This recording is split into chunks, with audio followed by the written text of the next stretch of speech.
Today we're comparing two wildly different takes on The Last Son of Krypton, Zack Snyder's Man of Steel versus James Gunn's Superman reboot. Zack Snyder's Man of Steel came out in 2013 and rebooted Superman for the modern era. It stars Henry Cavill as Clark Kent and kicked off the DC Extended Universe. This movie asks one big question: what if Superman existed? James Gunn's Superman, released in 2025, is the official start of the new DC universe. It stars David Corenswet as Supes and skips the origin story completely. This version assumes Superman already exists and asks a different question. What if Superman tried really hard to do the right thing and the internet still hated him? Henry Cavill's Superman is quiet, stoic, and constantly looks like he's deciding if saving the world is worth the headache. He stars alongside Amy Adams' Lois Lane, who is a serious investigative reporter who figures out Clark's secret almost immediately. David Corenswet's Superman is warmer, more expressive, and actually looks like he enjoys being a hero. Rachel Brosnan's Lois is sharper, faster, more playful, and has much more active back and forth with Clark.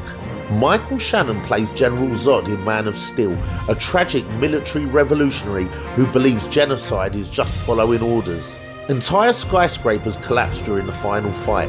The movie never really stops to acknowledge civilian casualties, which made audiences feel like Superman had lost the very essence of his character. Supes killing Zod was, and still is, one of the most debated moments in superhero movie history. Some fans saw it as a tragic, necessary choice.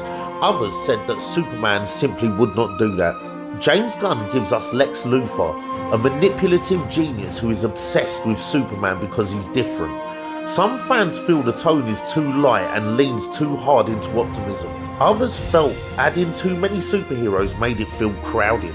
Another controversy was James Gunn's final decision on the Superman suit. Fans were happy with the design, but the blue and red suit's baggy appearance was heavily criticised, especially compared to Zack Snyder's sleek, tight Man of Steel counterpart.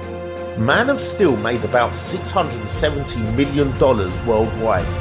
That's a solid hit, especially for a reboot, and it successfully launched a shared universe, even if the DCEU later tripped on itself. Superman 2025 earned around $615 million worldwide, slightly lower, but still a strong performance in a much tougher box office era. And it was widely considered a successful relaunch for the DC, with better audience reception overall. Superman won more hearts, but Man of Steel made more money.